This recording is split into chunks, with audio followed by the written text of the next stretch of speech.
What's it say? It says imported from Canada. Hmm. Is that not what it says? Hand bottled and at Whistle Pig Farm, Shoreham, Vermont.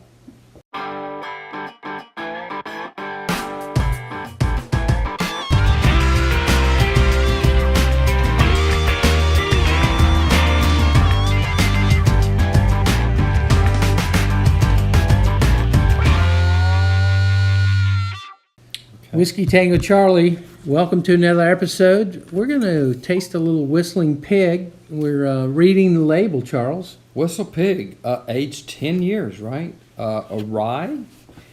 And Rye Friday follows along with your thing there, Troy. You're the rye guy here. This is another barrel pick from our friends over at State Line here. They went out and picked this up, but this one is this one says 112 proof is the proof on this one, and so I'm trying to figure out where the juice actually originated from. So when you say juice originated from, like, well, I'm trying to understand where was this distilled and Right. put in the barrel, and you know what? Listen, it's just fine. I'm not hung up on that. Aged and bottled by something beverages. I can't even pronounce that. At Vermont, imported from Canada. So the juice, if I really dig into that, and I'm not going to throw off on it, but the juice originated in Canada. It was distilled and put in a barrel. From what I've read in the label here, that the juice was distilled and put in the barrel in Canada and brought down to Vermont, and Whistle Pig did the maturation and then the bottling process, and they got to where they needed to be for this. So listen, there's nothing wrong with this. There's many producers out there that source the juice from major distillers, and they bring it to their place, and they barrel it, they age it, the maturation, the blending, the craftsmanship that goes on at each place like Whistle Pig is their own. So I'm anxious to kind of see where we are with this. This is it's a 10-year-old. This is a barrel pick from State Line. Our friends right down the road here, very close. And this is a rye. I've had some great Whistle Pig, right? and everyone knows I'm that rye guy, right? So immediately I get the rye on the nose. I mean, you pick that up right off the bat. The sweetness and the So I want to call doesn't. it tangy, right? But it's not really tangy. It's not. So on my palate, it isn't the typical rye.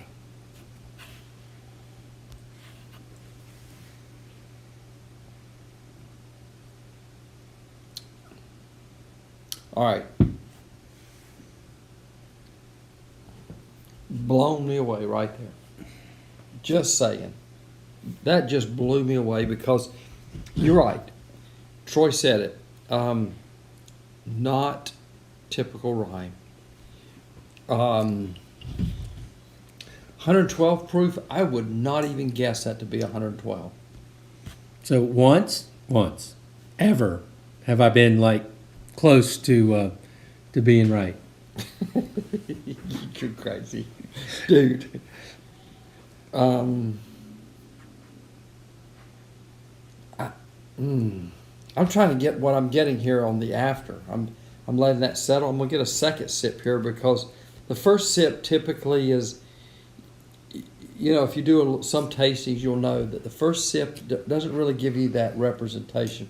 Second to third is where you really begin to bring in those nuances, the very light notes.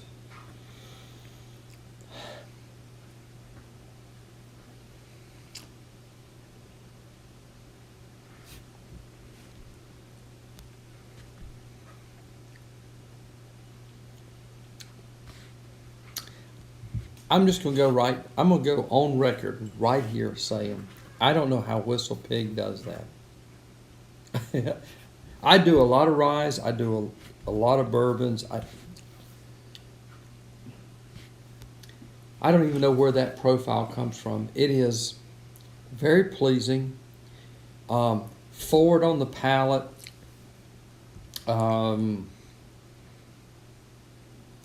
There's no harshness. There's no real bite, but you know it's a rye. I Yes. believe you get that.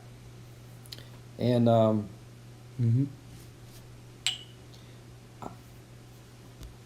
I'm trying to decide whether I would put that over. I don't even know if I would put this over the rocks. I don't even know if I would put this over ginger ale. I definitely would not put this on Coke. Maybe over the rocks, just for the simple fact that I'm going to do this. I may regret it, but I'm going to put a drop or two of water in this just to see where this goes, just to see, kind of experiment and kind of understand maybe where a little bit of ice what would play into that.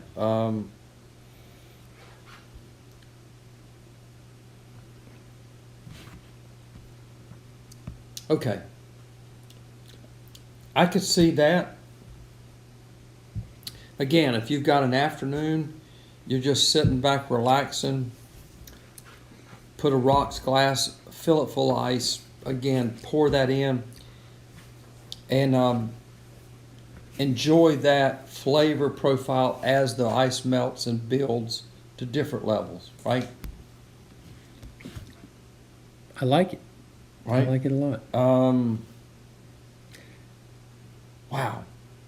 Enjoying an afternoon. Whiskey Tango Charlie, we enjoy you following us on Facebook, Instagram, and YouTube.